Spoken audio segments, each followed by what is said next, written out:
بسم اللہ الرحمن الرحیم. آئیے چلتے ہیں سیکنڈ سیشن. رکوع سیکنڈ کرتے ہیں. تو یہاں پر آپ دیکھیں گے ہم کیا کرنا ہے اور کیا نہیں کرنا ہے. اللہ سبحانہ تعالیٰ کے ڈوز اینڈ ڈونٹس ہم یہاں دیکھیں گے. تو یہاں پر دیکھیں تقریباً 5 آیت تو ہو چکے ہمارے. 6 سے 10 آیات 6 سے 10 آیات میں ہمارے لیے کیا آیا ہے. سب سے پہلے جو احکام آیا ہے نماز سے پہلے وضو کا احکام. اب سیکنڈ رکو جب المائدہ آیا آپ دیکھتے جائیں کس طرح سے ہماری زندگی کی روٹین آ رہی ہے. پورے زندگی کی ہماری روٹین 1 بائی 1 آ رہی ہے جن کو ہمیں فالو کرنا ہے اپنی زندگیوں میں. تو یہاں پر سب سے پہلے نماز سے پہلے وضو یعنی وضو کے بغیر کوئی نماز نہیں ہوتی اور وضو میں کوئی بھی مسٹیکس نہیں ہونی چاہیے. وضو کو اسی طرح سے کرنا چاہیے جیسے نبی مصطفیٰ صلی اللہ علیہ وسلم نے یعنی سنت کے مطابق ہمارا وضو ہونا چاہیے. اور چونکہ ہمیں یہاں پر فرصت نہیں ہے کہ یہ الگ سے موضوع بیان کرے وضو کا، میں چاہتی ہوں میرے بہنیں آن لائن جا کر وضو کے فرائض کیا چیز ہے جس سے وضو ہمارا نہیں بنے گا، کیا چیز ہے جس سے وضو ٹوٹ جاتے ہیں، اور وضو کے لیے کیا کیا ضروری ہے، یہ تمام چیزیں ہمیں آن لائن ملتی ہیں. تو کوشش کریں ہر چیز کا علم لینا ضروری ہے. ایسے نہیں کہ میری ماں نے سکھایا تھا، میری دادی نے سکھایا تھا تو میں وہی سچ کرتی ہوں، لیکن میں جو کرتی ہوں وہ صحیح کرتی ہوں کیا نہیں، یہ بات ہمیں جاننا ضروری ہے. اور یہ کون بتائیں گا؟ یہ حدیثیں بتائیں گی میرا وضو صحیح ہے کہ نہیں ہے. بلکہ ہر بات کا علم لینا بہت ضروری ہے. اب یہ نہیں کہ ایک انسان ہر چیز کا علم دے دے. تو جیسے جیسے یہاں چیزیں میں آتی جائیں گی میں بتاتے جاؤں گی. لیکن چونکہ یہاں پر سورہ مائدہ کا سیکنڈ رکوع نماز سے پہلے وضو کے احکام بتائے گئے ہیں. کیا وضو کس طرح سے کرنا چاہیے، کیا چیز ہے جو کون سی چیزیں ہیں جو فرض ہیں وضو کے اندر. جیسے کہ دیکھیں ایک وضو قرآن میں فرض آیا ہے کہ نبی صلی اللہ علیہ وسلم نے سنت بتائی ہے. تو دونوں طریقے سے جائز ہے. ٹھیک ہے، ایسے نہیں کہ اللہ قرآن میں ایک ایک بار بول رہا ہے، نبی صلی اللہ علیہ وسلم 3 بار بول رہے ہیں. یہ چیز نہیں ہے.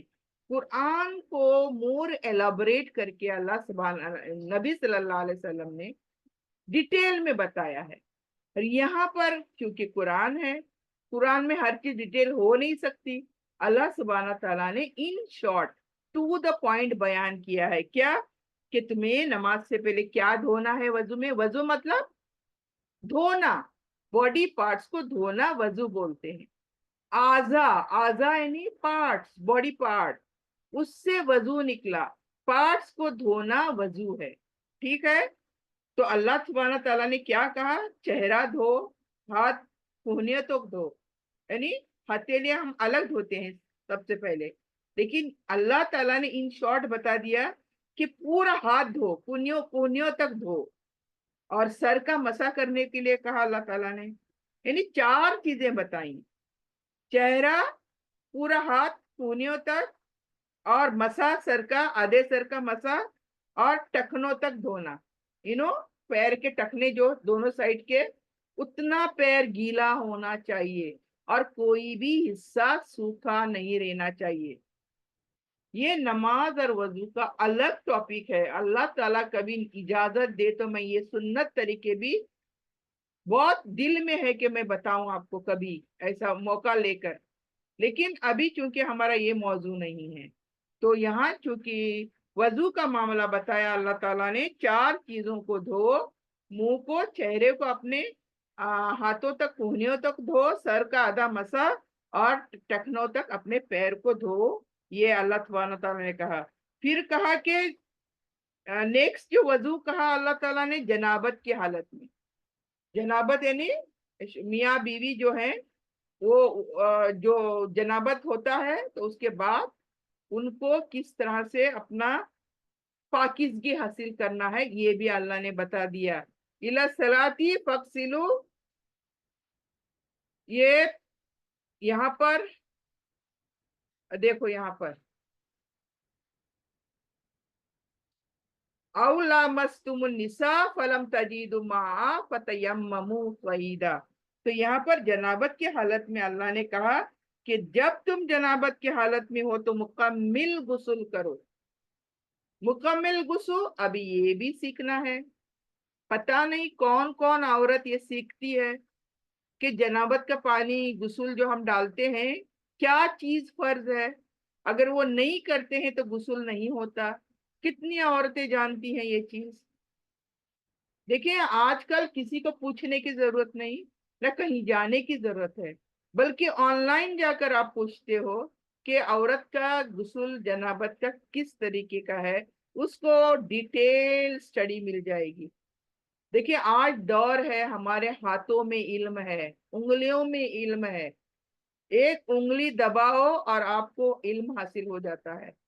ऐसे दौर में आप किस तरह से ला इल्म रह सकते हैं? हर एक को ये सीखना पड़ेगा, ये जनाबत का गुस्ल क्या क्या करना है इसमें। यानी अल्लाह ताला ने ये चीज बता दी कि गुस्ल गुस्ल है वो फर्ज है हम पर, इसके बगैर हमें पाकिजगी हासिल नहीं होती। यानी जब जनाबत की हालत में हो तो मुकम्मिल गुस्ल करो। अगर पानी मयसर ना हो तो, जैसे कि या तो सफर में हो आप, या तो आप बीमारी में हो और पानी दस्तयाब ना हो, पानी नहीं मिल रहा कहीं, या अकाल पड़ा है, कुछ भी है, लेकिन हमें पाकीज़गी हासिल करनी है, ये छूटता नहीं है हमारे लिए। तो अल्लाह ताला ने उसका दूसरा रास्ता बताया है, क्या? तयम्मुम।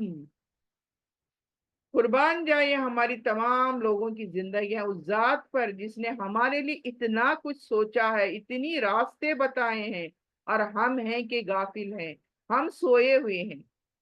देखिए, अल्लाह सुब्हाना ताला ये कहता कि पानी से ही पाकीज़गी हासिल करो, तो बताओ हमारी हालत आज क्या होती। तुम पानी मैसर नहीं है तो तुम पाक नहीं हो, तुम नमाज के करीब नहीं जा सकते, तो बोलो क्या होता। यानी अल्लाह ताला ने ये भी देखा कि पानी मैसर अगर नहीं होगा तो मेरा बंदा पाक कैसे होगा। तो उसके लिए अल्लाह ने तयम्मुम की बात बताई कि पाक मट्टी से चेहरे और हाथों का कसरत करना है, मसा करना है। क्या करना है? अच्छा, तयम्मुम के बारे में मैं जो टॉपिक बोलती हूँ, प्लीज इन टॉपिक्स को ऑनलाइन जाकर मारें और सीखें, इल्म हासिल करना जरूरी है। अब मैं यहाँ पर पूरी चीजें कवर नहीं कर सकती। तयम्मुम कैसे करना जाके मारें और सीखें, यूट्यूब से जाकर सीखें। यहाँ पाक मट्टी होती है, यानी मट्टी जहाँ पर गंदगी नहीं होती, मट्टी तो मट्टी ही है, या धूल है, या मट्टी के घर हैं, दीवारें हैं। पाक मट्टी पर हाथ मारना, हाथ पर फूंक मारना, ऐसे नहीं कि मट्टी लेकर मुंह पर पूरा डाल दे। मट्टी हाथों पर लगनी है, फूंक मारनी है, और फिर उस उन हाथों को मिलाकर हाथ मलने हैं, पूरे कोहनियों तक हाथ मलने हैं, और चेहरे को ऐसे चेहरे पर दोनों हाथ फेरने हैं। और नियत तयम्मुम की होनी चाहिए, नियत के बगैर कोई चीज हो नहीं सकती। तो नियत करना बहुत जरूरी है। तो ये मसा तयम्मुम करने के बारे में अल्लाह ने बताया इस सेकंड चैप्टर में, यानी रुकू में। फिर अल्लाह ताला के एहसानात को याद रखने के लिए अल्लाह ताला, और उसका शुक्र बजा लाने के लिए बता रहा है अल्लाह ताला। यानी अल्लाह ताला ने जितनी नियामतें हमें बख्शी हैं, उनके बारे में याद करना है हमें। ऐसे नहीं कि टेक फॉर ग्रांटेड, हाँ अल्लाह ने दिया, क्या देना था उसको, हाँ मुझे मिलना था, यो मैं कितनी अच्छी ना, ये सब चीजें अल्लाह ने मुझे इसलिए दिया कि देना ही है ना अल्लाह को।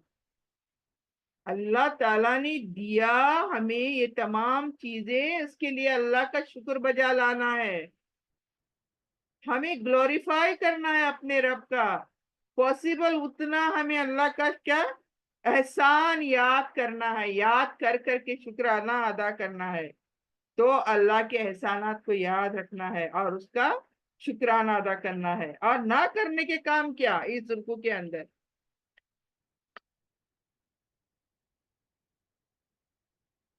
اللہ کی آیتوں کا انکار کرنا، والذین کفروا کذبوا بآیاتنا اولئک اصحاب الجحیم، یعنی اللہ تعالیٰ کی آیتیں مطلب کیا؟ یہ آیتیں نہیں قرآن کی، یہ لکھی ہوئی آیتیں نہیں، آیتوں کا مطلب اللہ کی نشانیاں، جو کچھ دنیا میں دیکھ رہے ہیں وہ نشانیاں بھی آیتیں ہیں اللہ کی، اور جو قرآن میں اللہ تعالیٰ نے ڈوز اینڈ ڈونٹس دیے وہ بھی آیتیں ہیں۔ تو آیت کا مطلب اونلی ناٹ قرآنی سینٹینس، آیت کا مطلب اللہ کی نشانیاں، یعنی ان کا انکار نہیں کرنا ہے۔ ہماری کسی کی جرت نہیں ہونی چاہیے، جو اللہ کی نازل کردہ آیتیں ہیں ان کو ہم جھٹلانا نہیں ہے، نمبر ون۔ اس کا انجام بہت سخت ہے، اصحاب الجحیم کہا اللہ نے۔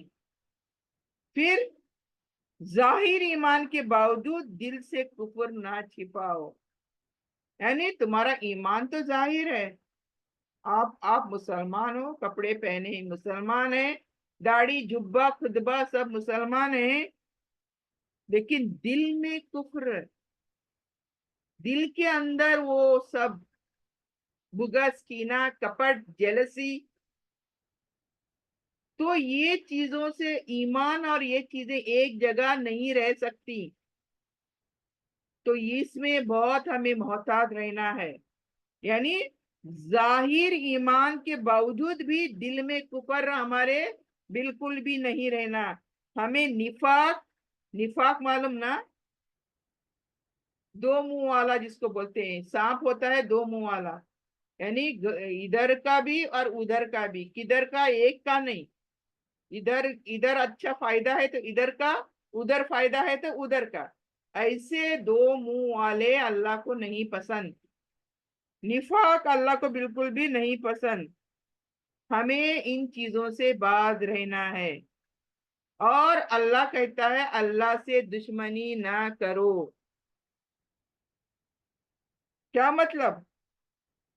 اللہ کے دشمن تو وہی ہیں جو اس کی آیتوں کا انکار کرتے ہیں، اس کی آیتوں کو جھٹلاتے ہیں، وہی اللہ کے دشمن ہیں، تو ہمیں ان چیزوں سے باز رہنا چاہیے۔ یعنی اس رکوع میں کیا ہے، ہمیں ایک تو طہارت بتائی، پاکیزگی بتائی، کہ ایک مسلمان ایک اللہ کا مومن بندہ پاک کیسے رہنا ہے، ہمیں ہر وقت پاک رہنا ہے، ایسے نہیں کہ نماز ہے تو وضو کرو، ایک مسلمان کو ہر وقت پاک رہنا چاہیے، پتہ نہیں کس وقت اس کی آنکھ بند ہو جائے تو اس وقت وہ پاکیز کی حالت میں ہو، اور اس کی موت بھی آسان ہو، اور اس کی موت بھی کلمے والی ہو۔ اس وجہ سے ہمیں ہر وقت صبح کو اٹھتے ہیں، برش کرتے ہیں، منہ دھوتے ہیں، اس وقت خالی صابن سے ہم لوگ منہ دھو کر نہیں نکلنا، جب کبھی باتھ روم میں جاتے ہیں ہم صفائی کرتے ہیں، ہمیں وضو کر کے باقاعدہ باہر نکلنا چاہیے، تاکہ جب کبھی نماز کا موقع ہو، جب کبھی قرآن پڑھنا ہو، جب کوئی نیکی کرنی ہو تو ہم باوضو آلریڈی ہوں، جب کہیں باہر جاتے ہیں گھروں سے، ہمیں چاہے میک اپ شیک اپ کرو کیا کرو لیکن وضو پہلا کرو، وضو کرنے کے بعد ہمیں اوپر سے پاؤڈر کریم جو بھی لگاتے ہیں اس سے وضو نہیں ٹوٹتا، یہ بات الگ ہے کہ وضو کرنے کے بعد، میک اپ شیک اپ کرنے کے بعد اگر تم باہر جاؤ گے اور غیر مرد تمہیں دیکھے گا تو وضو ٹوٹ جائے گا، یہ الگ بات ہے۔ تو وضو کو سنبھالنے کی کیا شرط ہے، یہ اللہ نے بتا دی ہے کہ ہم اپنا چہرہ ڈھک کر چلے جائیں باہر، اگر وضو کو سنبھالنا ہے تو اپنا چہرہ ڈھک کر جاؤ باہر، کیا ضرورت ہے غیر محرم کی نظر میرے چہرے پر پڑنے کی؟ کیوں مجھے میرا خوبصورت چہرہ غیر محرم کو دکھانا ہے، کسی اور مرد کو دکھانا ہے؟ تو ظاہر ہے وضو ٹوٹ جائے گا۔ تو اسی وجہ سے ایک عورت کو اپنے پردے کا لحاظ کرنا اولین فریضہ ہے، اولین فریضہ، اپنے چہرے کو ڈھکنا اولین فریضہ۔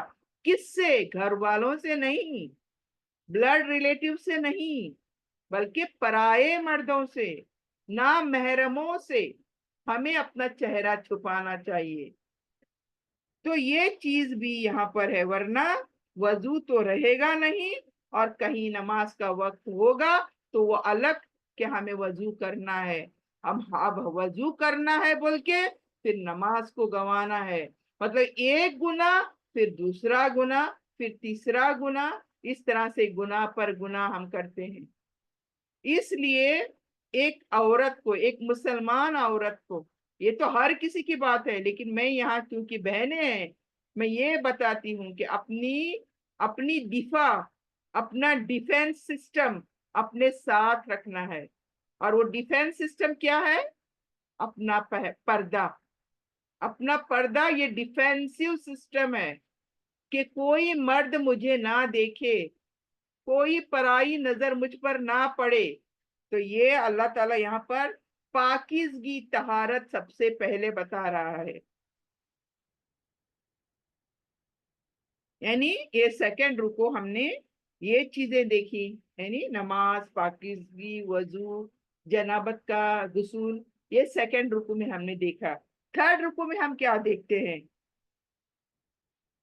یہ یہاں پر 11 سے 14 ہمارے رکو ہوتے ہیں، جس میں ہم کیا دیکھتے ہیں؟ اللہ کی نعمتوں کو یاد کرنے کے بارے میں، جو اللہ سبحانہ تعالیٰ نے ہمیں عطا کری ہیں، یعنی اور اللہ تعالیٰ نے خاص یہاں پر جو نعمت بتائی ہے وہ ہے دشمنوں سے نجات۔ لائک فار ایگزامپل فرعون سے بنی اسرائیل کو اللہ نے بچایا، دریا پھاڑا، دریا میں فرعون کو ڈبو دیا، لشکر سمیت ڈبو دیا اور بنی اسرائیل کو بچایا۔ یہ نعمت نہیں تھی؟ یہ ایک نعمت میں بتا رہی ہوں کہ اللہ سبحانہ تعالیٰ دشمنوں سے اپنے لوگوں کو کیسے بچاتا ہے۔ تو یہ نعمت ہے، تو اس کے اللہ تعالیٰ یہاں پر کہتا ہے کہ میری نعمتوں کو یاد کرو جب تمہیں میں نے دشمنوں سے بچایا تھا۔ دوسرا، اللہ نے مسلمانوں کو مکہ میں دشمنوں سے بچایا تھا، یعنی نبی صلی اللہ علیہ وسلم کے دور میں اللہ سبحانہ تعالیٰ نے کیسے کیسے ہمارے مسلمان بندوں کو بچایا تھا دشمنوں سے۔ اور اللہ کہتا ہے میری ان نعمتوں کو یاد کرو اور میرا شکر بجا لاؤ۔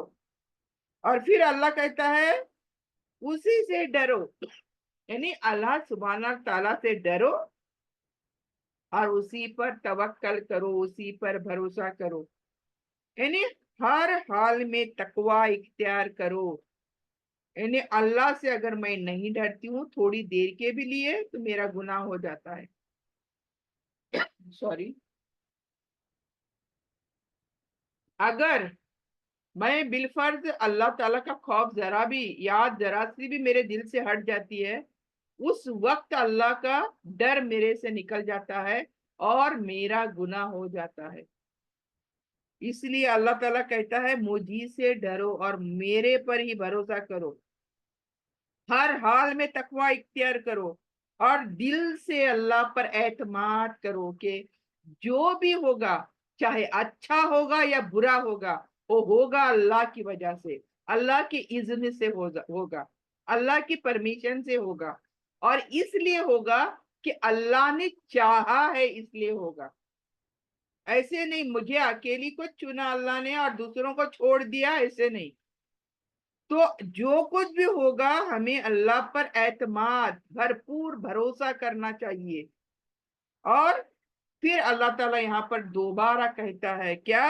عدل اور انصاف پر قائم رہنے کی تلقین کرتا ہے اللہ تعالیٰ۔ اللہ سبحانہ تعالیٰ کو اگر سب سے زیادہ کوئی چیز محبوب ہے تو عدل و انصاف۔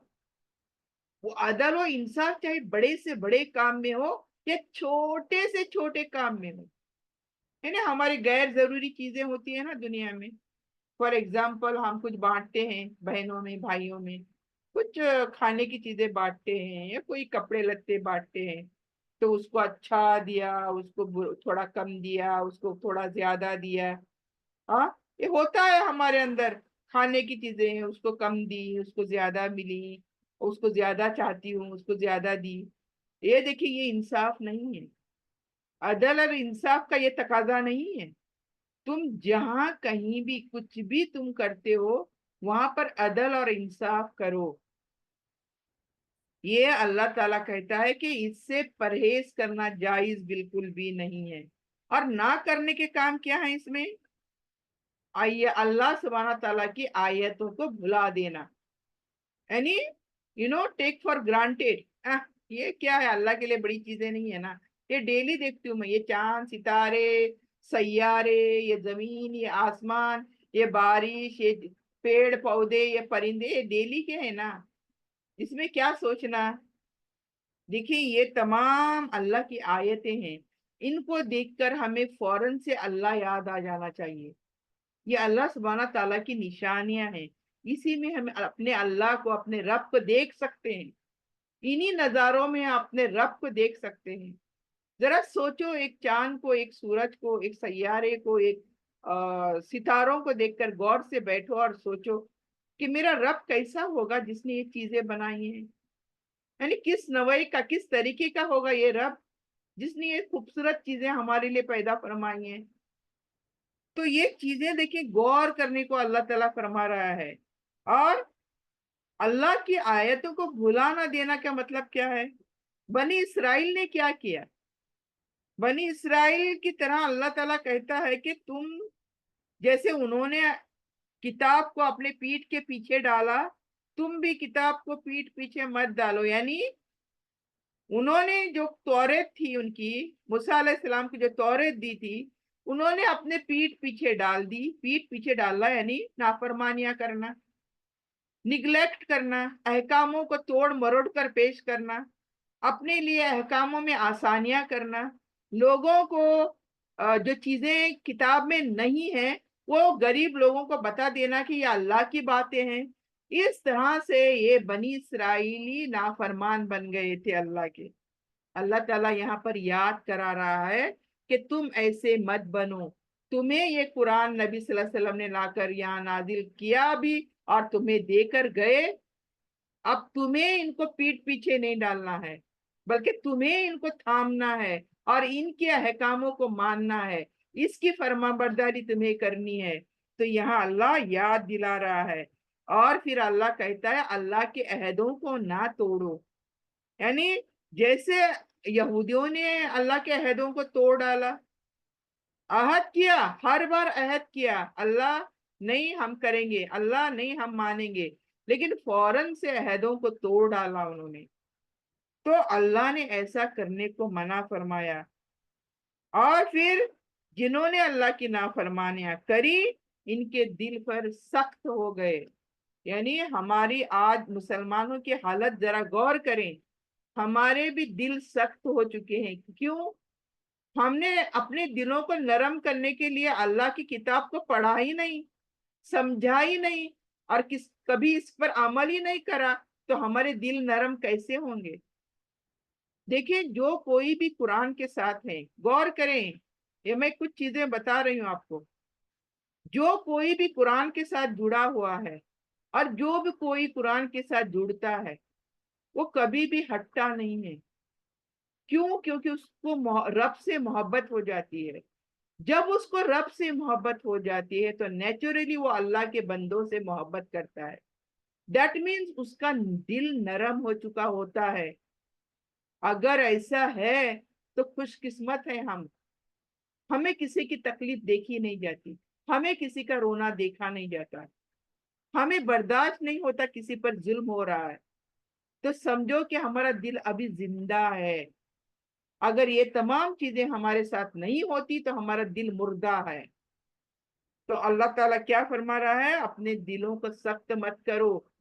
लेकिन अगर दिलों को सख्त ना करो का मतलब हुआ, हमें दिल को नरम करने के लिए दवा की जरूरत है। और वो दवा है ये कुरान अल हकीम। फुरकान अल हकीम, यानी इनको अगर नहीं पढ़ते हैं तो हमारे दिल नरम होंगे ही नहीं। तो इसलिए हमें कुरान को सख्ती से थामना चाहिए। तो इस रुकू में मोस्टली क्या फरमाया गया है, थर्ड रुकू में, कि माजी के कौमों के अंजाम से हमें अल्लाह ताला ने इबरत लेने के लिए कहा है। जो माजी के कौम थे वो सख्त थे, उन्होंने नबियों की एक नहीं मानी और नाफरमानियां कर कर उनके अपने दिल सख्त कर लिए, और फिर अल्लाह के अजाब भी वैसे ही आए उन पर। तो अल्लाह ताला यही कहता है कि तुम्हें यहाँ पर इबरत दिला रहा है, और कहता है कि ईमान, वफादारी, अदल पर कायम रहो। अगर आप यहाँ पर देखें, जो चीज समझ में आ रही है, ज्यादातर यहाँ पर देखें अदल और इंसाफ की बात हुई है, और कुछ हमारे पाकीज़गी की बात हुई है, और कुछ अल्लाह के अहकामों की नाफरमानी ना करने की बात हुई है आज। तो आज रुकू 3 तक हम स्टॉप करेंगे क्योंकि वक्त हो चुका है हमारा कामिल। तो अल्लाह से गुजारिश करते हैं कि आज हमने जो कुछ भी सुना है, देखिए वेरी इजी टू रिमेम्बर, एक एक रुकू में हमने बहुत ज्यादा चीजें नहीं सुनी आज, और बहुत इजी है टू रिमेम्बर। हमने आज जो सीखा, कोशिश करें इनको, इनकी रिवीजन हो तो और ज्यादा मजबूती हो इनके अंदर। देखिए सिर्फ यहाँ पर सीखना काफी नहीं होता है, हमें रिवीजन भी करना होता है। तो रिवाइज भी करें, जाकर कुरान को खोलें, कुरान तफसीर की खरीदें, तफसीर की कुरान खरीदें, उनको पढ़ने की कोशिश करें। तो इंशाल्लाह कल मैं कोशिश करूंगी और एक 3-4 रुकू करूं, क्योंकि आज सिर्फ 3 रुकू हम कर पाए हैं। अल्लाह से दुआ करते हैं अल्लाह जो कुछ भी हमने आज कहा, सुना, कहने सुनने से ज्यादा हमें अमल करने की तौफीक दे, और जब तक जिंदा रखे हमें दीन, ईमान और इस्लाम पर जिंदा रखे, और खात्मा हो तो खात्मा बिल खैर हो। रब्बना तकब्बल मिन्ना इन्नका अंतस समीउल अलीम व तुब अलैना इन्नका अंतत तव्वाबुर रहीम। सल्लल्लाहु तआला अला खैरिही खल्की मुहम्मदिन व आलिही व सहाबिही अजमईन। सुब्हान रब्बिका रब्बिल इज्जति अम्मा यसिफून व सलामुन अलल मुरसलीन वल्हम्दुलिल्लाहि रब्बिल आलमीन। आमीन आमीन बिरहमतिका या अरहमर राहिमीन। सुब्हानकल्लाहुम्मा बिहम्दिका नशहदु अल्ला इलाहा इल्ला अंता नस्तगफिरुका व नतूबु इलैका। जज़ाकल्लाहु खैर। अस्सलामु अलैकुम व रहमतुल्लाहि व बरकातुहू।